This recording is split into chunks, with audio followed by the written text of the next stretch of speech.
It's Around the Horn, the show of competitive banter.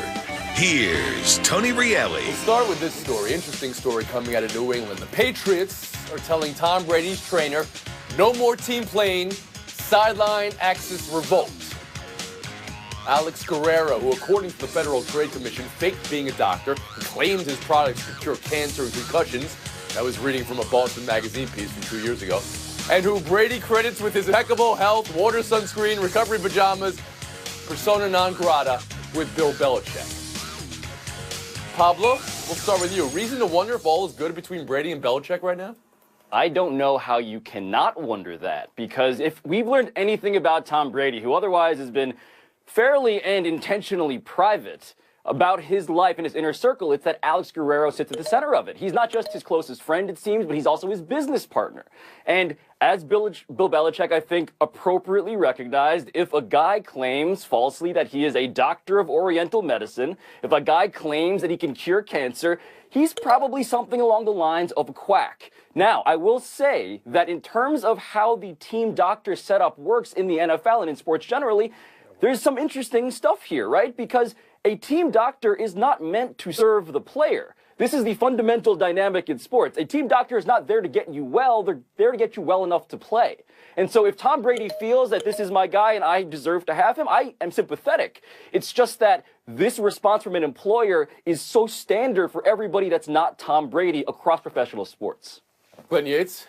Yeah, I mean, the key word here is revoked, which means there is definitively a problem in terms of agreement between the two. Look, if they could come to some level of understanding about this, then we would have never had to hear about this to begin with. But the point is, obviously, that Brady said, I want him here, and Belichick said, no, he won't be here. Beyond that, though, is this notion that he has basically usurped the entire team. If you've got other players going to this dude for treatment in their facility outside the situation, what's happening with Brady might not even be the most important relationship. It's the fact that he has gathered a group to find a way to splinter off from what's going on in the team facility, and that's a huge problem for the New England Patriots. Mm-hmm. Woody Page?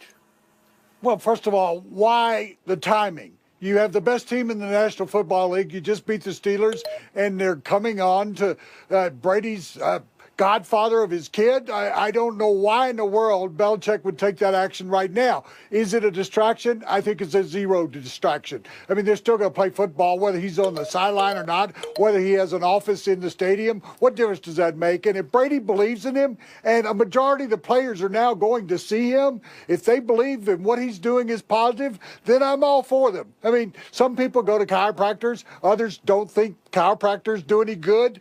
They apparently, and Brady has written about it in his books, believe that it really has helped in the past. They have a great relationship. I don't really think much of his holistic medicine and the fact he's been investigated several times. Can't call himself a doctor, but once again, if the players think he's okay, but I don't think it's going to have any effect on the season whatsoever. I think the first time we heard about him may have been that Boston Magazine piece I was referring to in my intro read here. And the headline of that piece was Snake Oil Salesman Tim Kalishaw. Reading that and knowing what we know today, that he's been revoked, banned from the team at least. Right. What's your view of it? Well, I mean, I don't think Belichick would be doing this at this time, right here, getting ready for a playoff run, if you didn't think it was pretty important. And I think Clinton kind of hit on it. If it was just Brady, if Brady had a guy and Belichick thought he was a little off, a little bit of a quack, he could deal with it because it's Tom Brady. But he's got Gronk, he's got other players going to him, and I'm sure Belichick has trainers and/or strength coaches coming to him saying, we've got all these guys going to this other guy who doesn't really know what he's doing. His stuff may work with Tom. We don't need him working with the team. And Belichick has finally had to draw the line. Woody says zero distraction. Was reading in one of the Boston papers that Belichick notoriously dislikes distraction. Who likes distraction? Clinton Yates, is this any distraction for a team that's I think it's a huge distraction. I'm actually going to give a lot of credit to Bill Belichick here. Look, I can live with, as an NFL fan, this whole sort of, I got to sell all this stuff and it's kind of a bit of a side business deal. But if I'm the football team, from a chain of command standpoint, it's pretty impressive that Bill's managed to keep this situation under wraps as long as he has and still be successful. Pablo, same question. I will admit that we kind of have the power to will distraction into reality. by saying it's a distraction. I cop to that, but I do think that this is a strange and unique scenario that I think speaks to a conflict of interest that exists not only in Tom Brady, but everybody else who joined the cult of personality around Alex Guerrero. And Kalishaw, same question to you. I think some of us who cover this stuff and go to Super Bowls and are maybe privately hoping for a different story are hoping this is a distraction. I doubt that this is really much of a distraction for this Are you team. saying you're tired of the Patriots? Is that I'm what we're not hearing saying from that. Kalishaw? I'm saying there are some of us internally. I don't think you really need to who may worry feel about that it way. if you're covering the Cowboys, the Super Bowl. So I think we'll move on. Really doesn't have anything to do with the Cowboys. That's exactly right. Good. I'm glad you make that assessment. We'll move on. Let's talk the game of the NBA season last night. Bucks 119, Cavs 116. The finish was just incredible. LeBron steal, and then Giannis' steal of the steal. Allegorically and metaphorically, everything you need to know about where the NBA is going here. Giannis taking away what LeBron first took. The LeBron throw off the back can't be lost in all this. There's 3,000 games in an NBA season with winners and losers. There's only one of those. But for our first talking point here, we turn to Newsweek for our sports. LeBron has a successor in Giannis as the NBA's best player. Tim, you're reading that much into last night?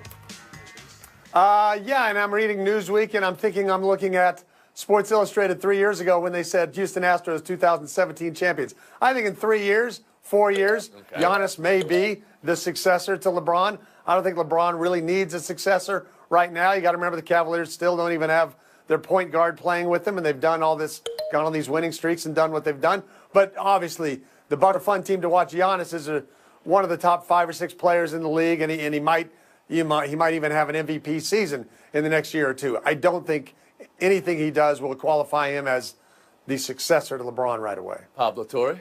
I tend to think that the line of succession symbolism there actually does borrow from the royal family in a real way here, in the sense that we talk a lot about who's next, who will inherit the throne, and we've been talking about the same dude on that throne for decades, right? We talk about princes. It doesn't seem to manifest in reality all that quickly, and so it is with LeBron. The guy isn't going anywhere anytime soon. So I thought it was encouraging that after the game, LeBron, when asked about the Bucks and Giannis, said, well, we beat them the first 2 times this season. That tells me that he recognizes him as a legitimate object of interest, someone that he must guard his image against. But in terms of, is the succession plan going to happen now? I think we have a long way to go before that happens.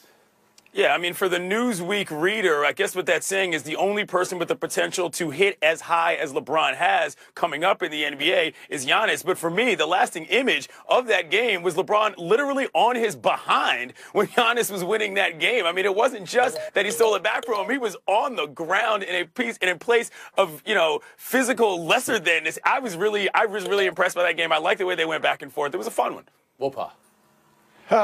Pablo, the only throne you're ever going to sit in is in your bathroom, so you don't have to worry about ever being the king here. But I would say this about Antetokounmpo, that he has a great chance to be the king if he plays against LeBron all the time. Look at his numbers when they played the Cavaliers this year. He averages over 33 points, over 10 rebounds, and over 6 assists. So if he could play them every night, he would be the next in line right away. But the thing about it is, he is the Milwaukee Bucks, and they play extremely well against LeBron. I think he gets up for the king of NBA all the time, and I think he has a chance.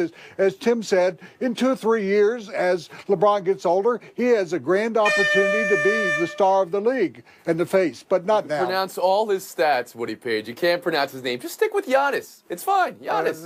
Great. Watch the throne, y'all. Cavs have the Warriors on Christmas Day. We're hearing now no Steph Curry for that one. Another game on Christmas, Joel Embiid versus the Knicks. Embiid's in doubt. He's missed the last 2, could miss the next 2. Stiff back after playing the 49 minutes in the triple overtime game last week versus OKC. Clinton, what color flag is that for you right now? Little more than a red flag, not quite a white flag, perhaps a black flag. But for me, overall, what's going on here with the Sixers is that they've got to find a way to manage this game to game without falling in love with the rest of the same guy that the rest of us are falling in love with, which is Joel Embiid and everything he's doing surrounding making them more popular. I thought going into this season, that they were going to be looking for a way to manage his minutes. But if he's playing triple overtime games and then he's got to sit out 4 more, they've got a larger problem than just whether or not they're going to make the playoffs this year. here. That should not be the goal. They've got to maximize their talent out of their franchise player, and they don't seem to care about doing that on a game-to-game basis. So on the scale of minor misstep to huge misstep, playing 49 minutes in the triple overtime, what would you say, Clint? I would say it's major. Mm-hmm. You know, that Black Flag reference, you could have thrown it at Loose DC. Nut is my favorite Black Punk Flag rock album. music. See, there we go. Okay, Something I was what waiting people for call it. me. DC man, give me a DC reference. Woody Page, how about you? Embiid. How's that for a name? I think that the situation, if you go beyond that triple overtime game, he's played a total of 87 minutes in the last 2 games he played, that Mr. Process is not really being treated right by that team that came up with the process. I mean, it's sort of like Strasburg when he came up, that everybody knew he was going to be a star, and they watched how they treated him. I think making a baseball reference is right here, that he had back problems going back to college, and given that he's been injury prone since he came in the league, you've got to watch this carefully. When he's in the lineup for a game, they actually are a winning team. When he's out of the lineup, they lose most of their games. They've only won one would you have pulled without him. Embiid after the first overtime? Because that's what it comes down to. Sure, You brought up the Nationals. If I could just continue, the Nationals got destroyed for pulling Strasburg out of a season they were going to the postseason in. So that's the position the teams are in right now. You would have pulled Embiid in the first overtime and not have him played in that game? No, I would play him less time in the first half. I'd play him maybe 12 minutes in the first half where you need him down the stretch. But if you're going to play him 49 minutes into those 3 overtimes, you've made a mistake. Let's it's a coaching mistake. It's a management mistake. Tony, I'm going with the green-white checkered flag. We've had a lot of crashes and stops and starts in Joel Embiid's career. That seems to be what this is all about. And it's frustrating because he's so fun to watch and to think about what he can be. And then the next thing you know, he's going to miss a series of games. But on the overtime, it surprised me they played him as long as he did. I do think that was a mistake, given how awfully cautious they were with him for years. And I've never really understood why coaches feel like they can't substitute in overtime, because half the time, especially when you get to triple overtime, 3 guys on each team look like they're dead and they're not giving you anything anyway. Get somebody else out there who hadn't played in 30 minutes. Bob Latore. I was watching that game, and I loved that he played all 3 overtimes. But we should just be clear that that is an irrational thought. And if we are thinking about whether championship contention is a life or death proposition, as many fans seem to want to believe that it is, then Brett Brown was in the wrong. That was a very irrational thing to do. Embiid has these lower back problems. He's playing 49 minutes. That's crazy, objectively, for a game that doesn't really matter. But I am sympathetic to Brett Brown because, to continue that baseball analogy, if a pitcher has a no-hitter going into the 9th and he has 130 pitches, it's easy for us to say after the fact, especially when they lose, that it wasn't worth it. But at the time, given a franchise that really needs a victory, I totally get why Brett Brown did it. It was just irrational, and we have to sort of own that. It's interesting that this is Brett Brown here, who's a disciple of Greg Popovich. And Greg Popovich, what is he known for more than anything? Well, Popovich may be the only coach in the league that would have pulled a guy in the middle of a game if he would have played him to start the game. Buy or sell. Derek Jeter, Miami Marlins season ticket holder session, where he wore complaints for 90 minutes, defended himself a little bit, and got a "Do you know who I am?" from Marlins man. Woody, your review of it? I don't think it was a good choice for Derek Jeter whatsoever. I mean, the guy had spent 20 years building up his reputation and goodwill, and he's really kind of ruined it over the last several weeks, not going to the owners' meetings and not general managers' meetings, and then holding a town hall for season ticket holders and 200 showing up. What kind of turnout is that? I didn't think he handled the questions well. He kept deflecting everything that was asked of him. Tim Kalishaw? I don't know that he deflected everything, and he gave him 90 minutes. He showed up. I'll give him props for this. Now, it still doesn't make up for his winter meeting idea that we have a president of baseball operations. I don't need to be there, as if he's an absentee owner. That's never going to work, and I think he's figured that out. But the fact the fans didn't buy it, at least he showed up and gave him a chance to vent. I buy that this is specifically the role that Derek Jeter was brought into play. I mean, he's not the majority owner, Bruce Sherman is. This is kind of his role, to be the face of the team.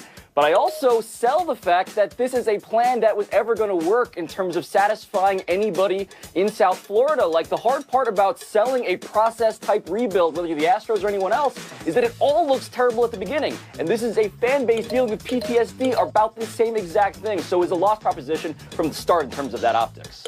Glenn Yates?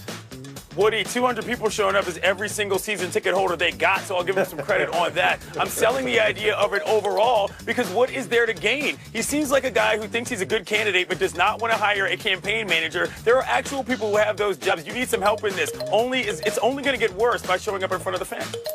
Buy or sell two. Lane Kiffining last night in the Cheribundi Tart Cherry Boca Raton Bowl. FAU went up 31. Then they went for 2. On the way to a 50-3 win over Akron. Tim, there was buzz around last night. Is this a good look for Kiffin and FAU? Actually, I hate to say it, it is. It gets him noticed. It gets him on this show. It gets him mentioned elsewhere. If they win 49-3, we probably ignore it. Going for 2, like kind of a jerk, and getting to 50 and putting it on the assistant AD of the other school, it gets the program noticed. That's what he's there for.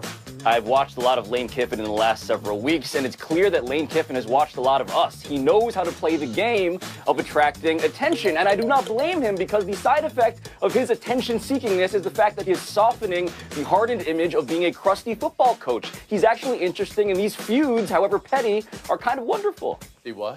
Not only am I buying this is the only kind of Lane Kiffin I like. It's a bowl game. Roll it up. Nobody knows who FAU is. Nobody cares about the Owls. But when you do stuff like this and you're dancing after the game, woo, Lane Train, here for it. Woodrow. 3 points. He's earned a 10-year contract. He's getting great recruits down there. And as the president of the school said, the applications to attend that school are out of state are up 35%. I mean, he's accomplishing exactly what he set out to do.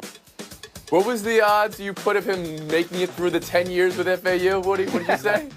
Over under 1. I take under. 1 minute, I think is what you said. Yeah. Buy or sell 3. 22 assists for Trae Young of Oklahoma last night. This tied the NCAA record. However, he had 21 when triple zeros hit. He got number 22 on the handshake line, at least that's what the announcers noted. And this is the play that was in question with 19 minutes left in the second half. This gave him an extra assist, at least as it was counted after the game. Some have questioned this, called it a phantom assist. Pablo, what to buy, what to sell? I buy that is an actual assist, but I also buy the fact that we need to educate ourselves collectively as to the fact that assists can be conjured out of thin air. So it may not happen in this case, but just be aware that, for instance, Russell Westbrook last year, when people are chasing stat milestones, at home, Westbrook got about 2 more assists than he did on the road. Why? Because you can just make up assists. It's super, super flexible. But off glass pass, you're counting that as an assist for sure. How about you, Clinton? Off the glass should. I'm definitely buying that as a pass, but I'm selling the fact that there's anybody on the Sooners that can actually bang that if he throws the pass correctly. I don't know why he's throwing that pass. They don't got anybody who can put that down. I'm buying that it was an assist. Tony, I asked you to look at the second assist in the National Hockey League and explain that to me. But the other thing is this kid, Young, averaged 42.5 points as a high school senior. He is now passing the basketball. You got to appreciate that. As the only former OU basketball beat writer on this panel who saw Wayman Tisdale break many records, I know the credibility of those people, Lloyd Noble, beyond reproach. Very deserving for that assist. Give him the record, or give him the tie for the record. Woody Page, holiday starts right now. Have a very Merry Christmas. And thank you so much for taking us on a tour of your house. And Torrey Yates showdown, buzzer beater on the ice last night. The Las Vegas Golden Knights, incredible start, is becoming an incredible middle. That type of win make you think they're for real, Pablo? Yes, their only mission really was to normalize sports in Las Vegas, and now they come out and beat the Lightning, which were leading the whole league in points with 50. Yeah, but Marc-Andre Fleury in the netminder situation is the reason why they're doing so. He's back now. Shout out to Malcolm Subban, who filled in while he was off. I like the team, the way that team looks. If they make the playoffs, they're definitely for real. Yep. If they make the playoffs, they're definitely for real. Yeah, okay, thank you for that piece of information, Clinton. That's going to lose a point. We'll move on. Showdown 2. Tim Lincecum, he's ripped. Is he ripped enough for Major League Baseball teams to bring him back? See why? Absolutely. Look, I trust everything Driveline does. For those of you who are not into the crazy science of hitting metrics, which I am, I've been following these guys for years. If he's on their team, I am into the crazy science of who is part Filipino. And Tim Lincecum is half Filipino, and far be it from me to stop his crusade to get back to his deserved place atop baseball. God bless them. Have an authority on the matter like that. We'll give the point game to Pablo Torre.